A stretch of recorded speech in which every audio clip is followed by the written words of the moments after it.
बारे में डिस्कस करेंगे। प्रीवियस वीडियो के अंदर हमने प्रोजेक्टाइल को कंप्लीशन दे दी थी। तो key point for today's class are circular motion, angular displacement, angular velocity, angular acceleration and relation between theta, omega and alpha, जहां पर थीटा, ओमेगा, अल्फा इन तीनों के बारे में बताएंगे। Then relation between frequency and time period, और जो last topic हमारा रहेगा that will be centripetal force. तो चलिए शुरू करते हैं पहले टॉपिक से, that is circular motion.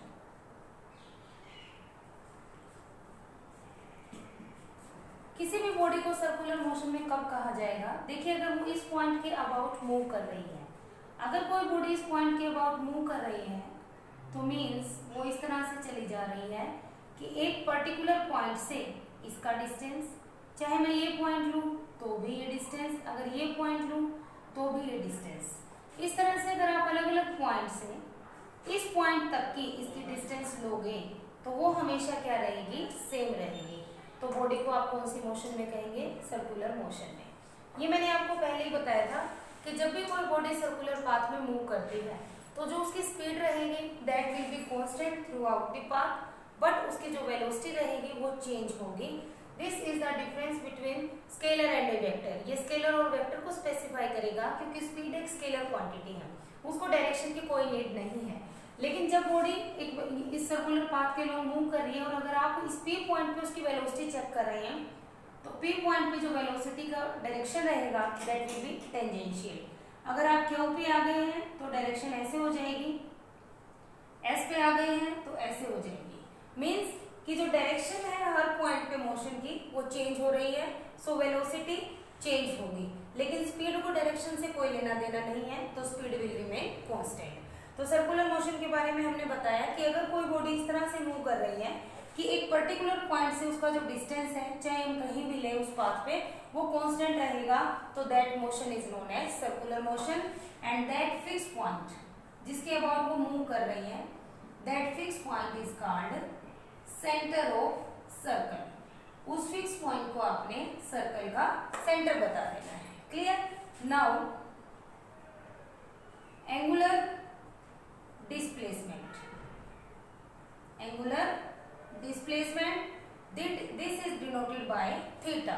Means अगर कोई बॉडी सर्कुलर पाथ में मूव कर रही है तो उसने सेंटर के ऊपर कितने का एंगल बनाया, that is known as angular displacement. The angle made by body in moving in circular path at the centre of a circle is known as angular displacement. और एंगल का फॉर्मूला आपको पता है, एंगल क्या होता है? Arc upon में radius. Clear? Here P Q arc है, रेडियस हमारी ओपी है, तो एंगल जो रहेगा theta that will be P Q upon R. ये इसका फॉर्मूला बन जाएगा कि angle equals to arc upon radius. Now unit किसकी? एंगुलर डिस्प्लेसमेंट की। एंगुलर डिस्प्लेसमेंट की जो यूनिट रहेंगी उसको आपने रेडियन में मेजर करना है। Theta will be measured here in radian and relation is 2 pi radian is equal to 360 degree. This is an important relation for degree and radian. Numerical questions के अंदर जब आपने रेडियन को डिग्री में convert करना है तो we can say 2 pi radian is equal to 360 degree, 1 pi radian will be equal to 360 by 2 pi. इस तरह से आपने क्वेश्चंस को अटेम्प्ट करना है।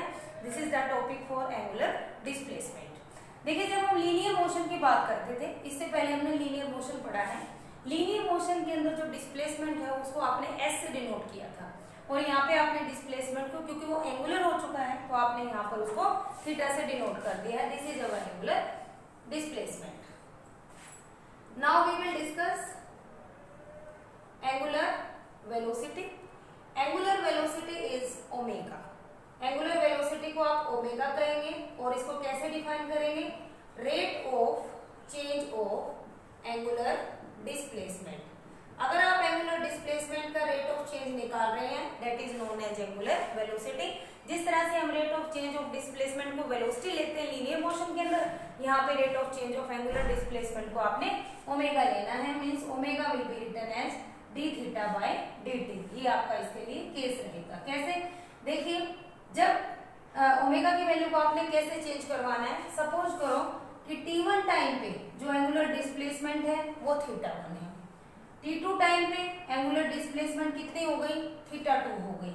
तो एंगुलर वेलोसिटी क्या होगी, change in angular displacement over time taken.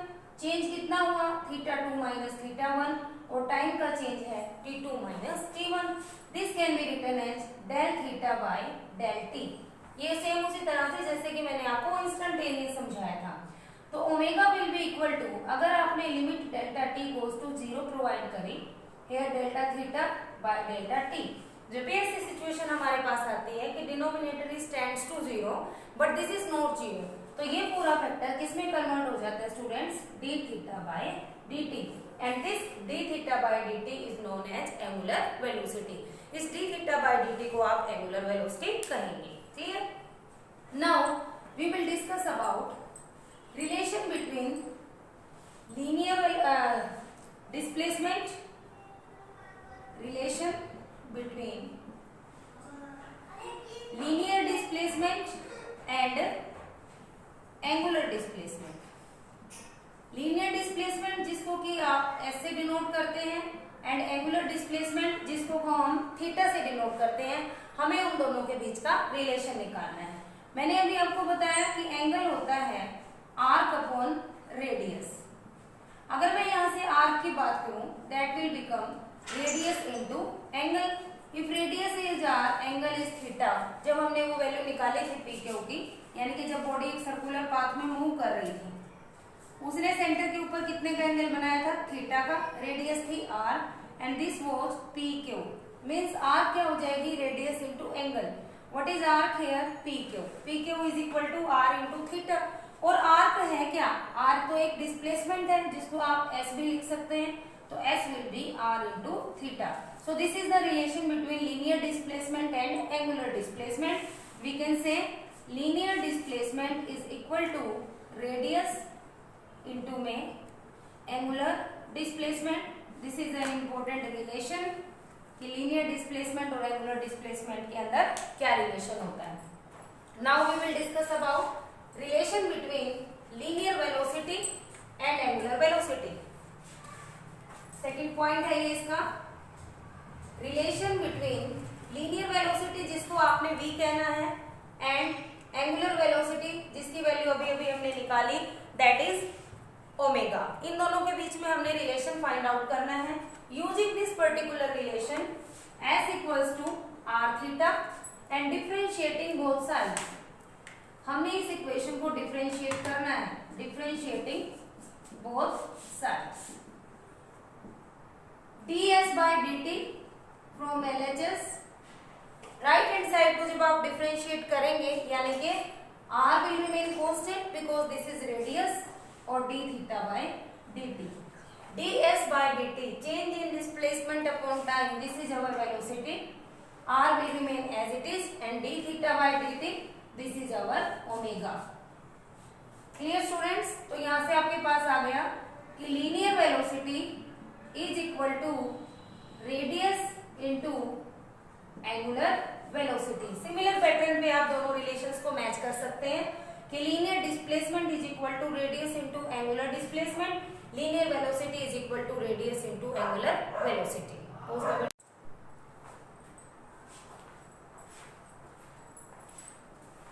Now we will discuss about angular acceleration.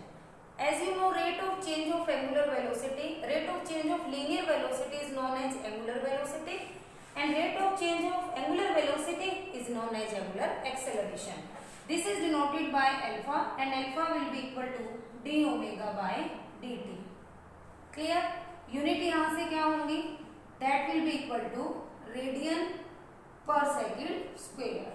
Because जो ओमेगा हमारे पास था d theta by dt, इसकी यूनिट थी रेडियन पर सेकेंड, तो यूनिट यहाँ से थी रेडियन पर सेकेंड और इसकी यूनिट आ गई रेडियन पर second square. Now what is angular acceleration? Rate of change of angular velocity.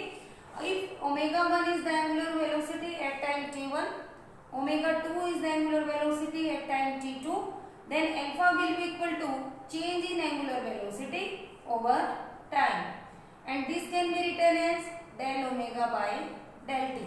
Clear? Now by applying limit delta t goes to 0, we are left with delta omega by del t. Here del is what? Very small change. Or we can say this complete factor including del omega del t, this become alpha equals to d omega by dt. It means differentiation of angular velocity with respect to time is known as angular acceleration. Now what is the relation between linear acceleration and angular acceleration? Linear acceleration को हम a से लिखते हैं, angular acceleration को alpha से लिखते हैं. We have to find the relation between them. Using this relation, v equals to r omega. Linear velocity is equal to radius into angular velocity. And differentiating both sides. इस equation को आपने differentiate करना है both sides. Differentiating both sides, we will get dv by dt is equal to d by dt of r omega. dv by dt is linear acceleration and r will taken outside, d omega by dt we are left with, or we can say a equals to r d omega by dt is what? This is our alpha. और we can say कि similar pattern में जैसे कि दोनों relation पहले आए थे कि linear acceleration is equal to radius into angular acceleration. These are the particular relations between these. Means we have studied कि angular displacement is theta, angular velocity omega, angular acceleration is alpha, and relation between these with 3Ds. ये हमने यहाँ पर discuss कर लिए हैं. Now we will discuss the relation between frequency and time period. First of all, we will study कि what is the frequency and what is the time period. तो सबसे पहले हम frequency को पढ़ेंगे. Frequency का सिंबल कई जगह से म्यू आपको लिखा हुआ मिलेगा और आपको n भी मिल सकता है. This is the frequency. Frequency को हम define कैसे करेंगे? The total number of revolution made by a body in 1 second is called frequency. जैसे कि अगर मेरे पास ये एक मार्कर है, मैंने इसको किसी चीज से स्ट्राइक किया, स्ट्राइक करने के बाद उसे उठाया, अगर इसके अंदर वाइब्रेशंस आ गई तो इसने 1 सेकंड के अंदर कितनी वाइब्रेशंस पूरी करी हैं उसको आप इसकी फ्रीक्वेंसी कहेंगे. एंड जो यूनिट ऑफ फ्रीक्वेंसी होती है वो होती है हर्ट्ज, जिसका सिंबल रहेगा Hz. Unit of frequency is hertz. Unit of frequency is also per second. Clear? Now time period. Time period को आपने T से डिनोट करना है, capital T. It is the time taken by a body to complete one revolution. अगर ये vibrate कर रहा था तो एक वाइब्रेशन को कंप्लीट करने में इसने कितना टाइम लिया, that is known as time period. तो फ्रीक्वेंसी और टाइम पीरियड के बारे में ध्यान से सुनिए कि जो फ्रीक्वेंसी है that is number of oscillations complete in 1 second और number of vibrations complete in 1 second, and time period is time taken by one revolution is known as time period. तो टाइम पीरियड और frequency के जो बीच में relation होता है, relation between mu and T, ये दोनों एक दूसरे के रिवर्स होते हैं. T is inversely proportional to T, mu is inversely proportional to T होता है. अगर आपने टाइम पीरियड के साथ रिलेशन लेना है तो आप इस तरह से भी इसको रिप्रेजेंट कर सकते हैं कि T is inversely proportional to N. Means जितना नंबर ऑफ फ्रीक्वेंसी है उसके इनवर्सली प्रोपोर्शनल हमारा टाइम पीरियड रहेगा. तो ये था हमारा रिलेशन फ्रीक्वेंसी और time. Now students we will discuss about angular frequency. आपने फ्रीक्वेंसी के बारे में पढ़ लिया, relation between frequency and time period पढ़ लिया. Now we will discuss angular frequency that is denoted by omega. अगर आप फ्रीक्वेंसी को 2 पाई से मल्टीप्लाई कर दें तो that will become our angular frequency. Frequency को हमने 2 पाई से मल्टीप्लाई कर दिया. 2 पाई का मतलब क्या है यहाँ पे कि जब कोई बॉडी सर्कुलर पाथ में मूव करके आई है, जब किसी बॉडी ने सर्कुलर पाथ में मूव किया है तो पूरी एक रिवोल्यूशन के अंदर उसने जो एंगल सब्सक्राइब किया होगा that is 2 पाई एंगल. तो अगर आप उस 2 पाई को n से मल्टीप्लाई करेंगे मींस फ्रीक्वेंसी से, then we will get angular frequency. और टाइम पीरियड की फॉर्म में आप इसको लिख सकते हो 2 पाई बाय t. तो ये रिलेशन बनता है angular frequency and time period के बीच में. देखिए 2 पाई क्या है यहाँ पे, एंगुलर डिस्प्लेसमेंट पूरे एक सर्कल के दौरान। टी क्या है, total time taken by a body during one revolution. तो ये बन गया हमारा रिलेशन एंगुलर फ्रीक्वेंसी का। Now we will discuss about centripetal force. This is very important topic, centripetal force. देखिए स्टूडेंट्स, जब भी कोई बॉडी सर्कुलर पाथ में मूव करती है तो उसको सर्कुलर पाथ में रोटेट कराने में जो हेल्प करेगा उस फोर्स को हम क्या कहेंगे, centripetal force. Means a force that keep a body moving in circular path. यहाँ पर हम सर्कुलर मोशन के ही बारे में डिस्कस कर रहे हैं। तो सर्कुलर मोशन के अंदर बने रहने के लिए बॉडी को जिस फोर्स की जरूरत होती है, that force is known as centripetal force. Example के लिए, earth is rotating, earth rotate कर रही है अराउंड द सन। क्या आपने कभी ऐसे सुना है कि वो सन के अंदर गिर गई हो, या फिर जो इलेक्ट्रॉन्स है वो भी तो रोटेट कर रहे हैं हमारे प्रोटॉन न्यूट्रॉन यानी कि एटम न्यूक्लियस के चारों तरफ। क्या कभी वो इलेक्ट्रॉन उसके अंदर गिरते हैं? नो। ऐसा क्यों नहीं होता? बिकॉज जो सेंट्रीपिटल फोर्स है वो उनको एक पर्टिकुलर ऑर्बिट प्रोवाइड करता है। That centripetal force provide a particular orbit so that they move in that particular orbit continuously।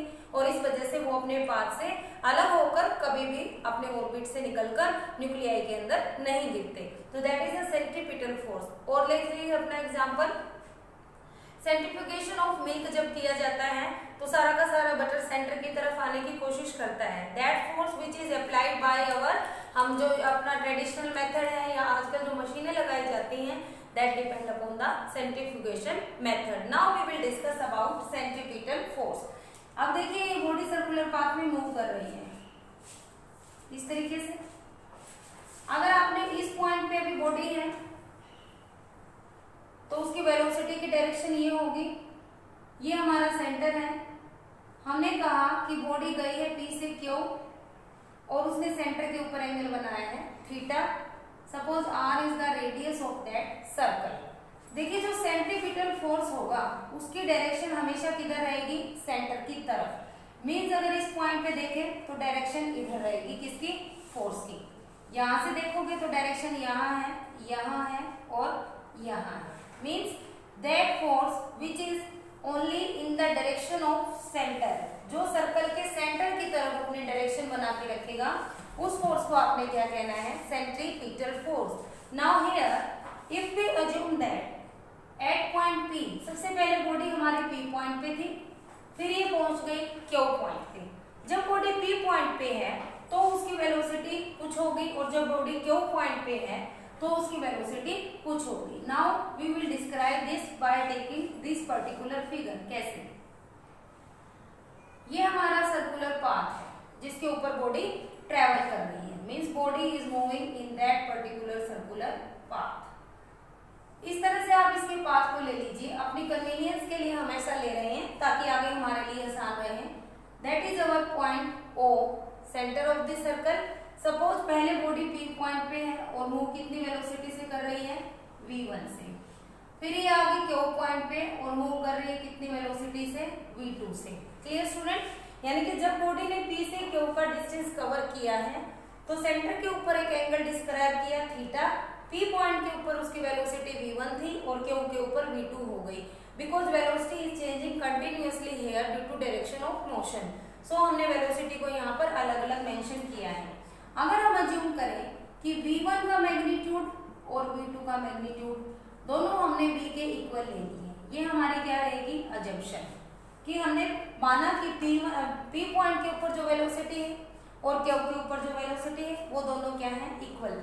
तो अगर आपको P Q का डिस्टेंस निकालने के लिए कहा जाए तो P Q will be equal to velocity into time. क्यों? क्योंकि वेलोसिटी हमारी होती है डिस्टेंस अपॉन टाइम, तो डिस्टेंस यहाँ से हो जाएगा वेलोसिटी इनटू टाइम, और इसको आपने इक्वेशन नंबर 1 दे देना है, P Q is equal to VT। अब हमने कुछ कंस्ट्रक्शन करनी है।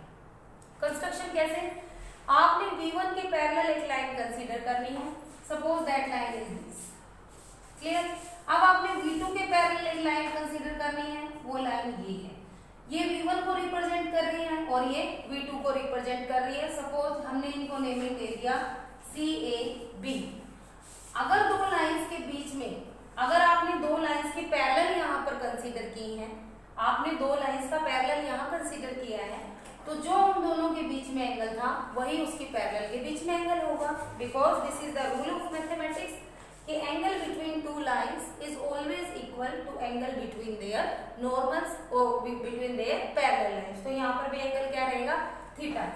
Now we join A to B, हमने क्या किया, ए से बी को ज्वाइन कर दिया।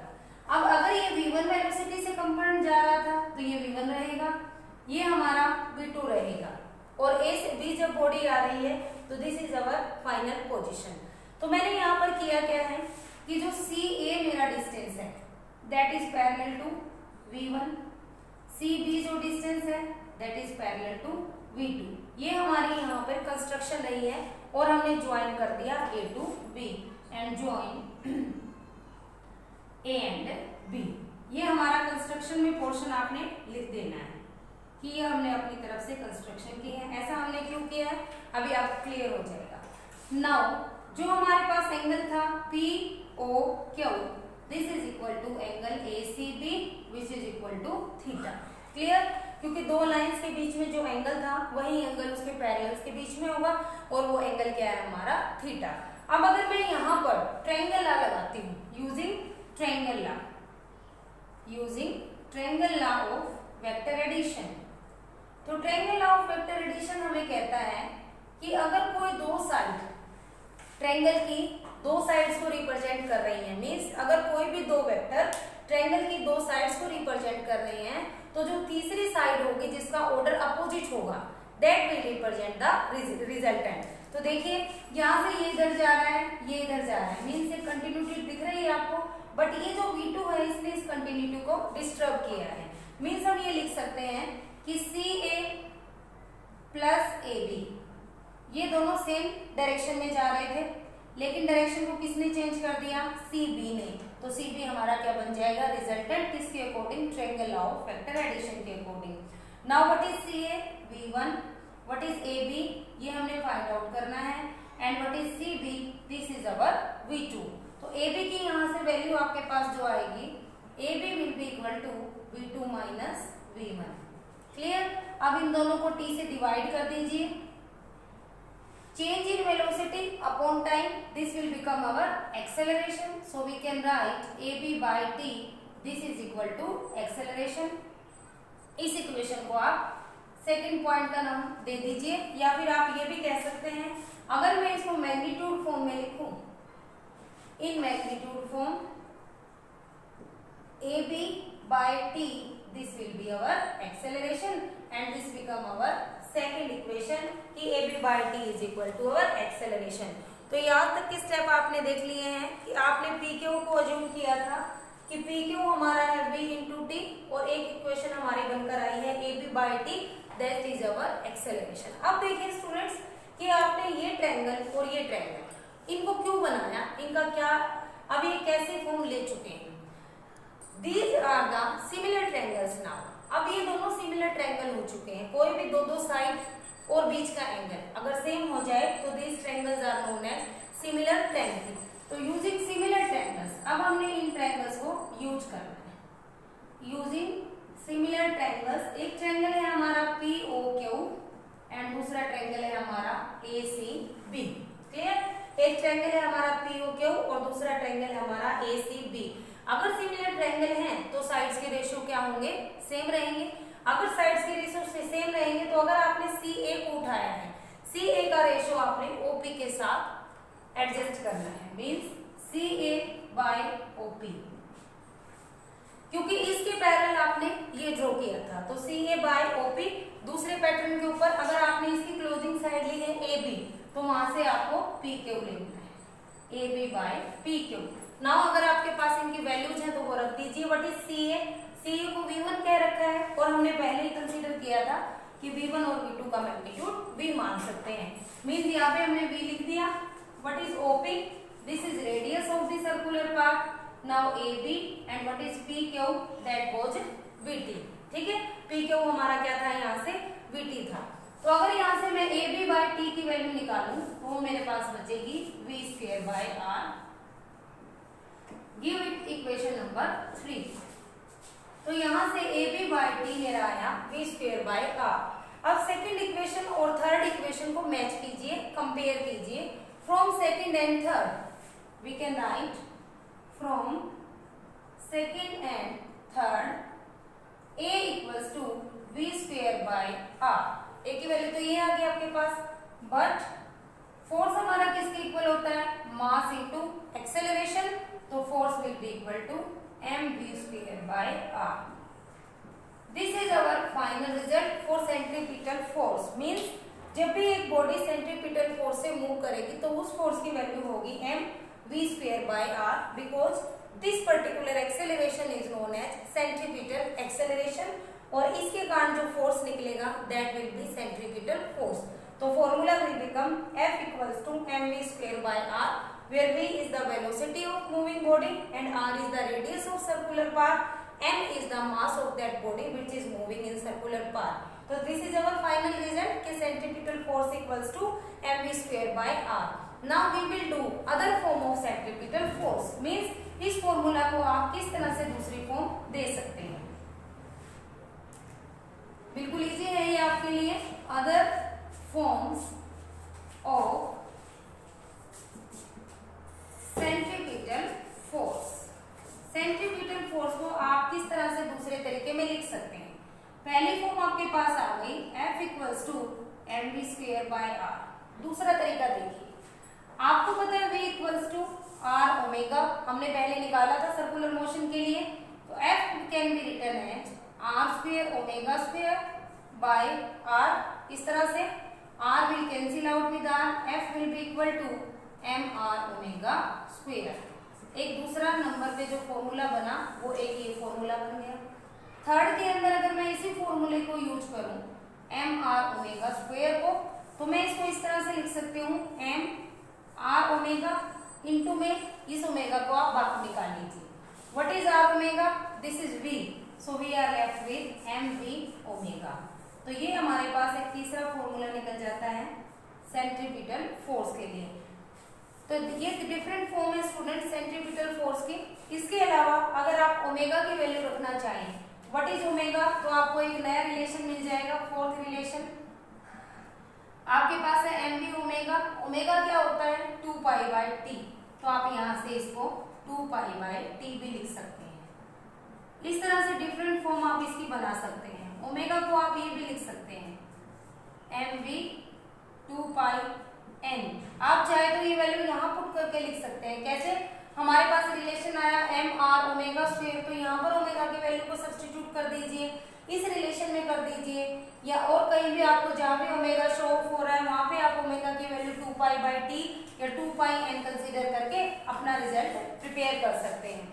सो these are the different formula for centripetal force. इसके डिफरेंट फॉर्मूला मैंने आपको इसलिए बताए हैं क्योंकि न्यूमेरिकल क्वेश्चंस में हो सकता है आपको v ना देकर ओमेगा दे दिया जाए, तो इस तरह से आपको ये सोचना होगा कि यहाँ पे कौन सा फॉर्मूला एप्लीकेबल हो सकता है। तो स्टूडेंट ये थे आज के टॉपिक। ये सर्कुलर मोशन हमारा यहाँ पे कंप्लीट हो जाता है। आई होप कि ये सारे टॉपिक्स आपको क्लियर हो गए होंगे। फिर भी अगर आपको कोई डिफिकल्टी है तो जैसे कि मैं हमेशा कहती हूँ कि call me on my personal number और you can send me on my WhatsApp number. आपकी कोई भी डिफिकल्टी है, कोई भी डाउट्स है, उसको दूर करने का पूरा कोशिश किया जाएगा। तो करते रहिए इसकी प्रैक्टिस।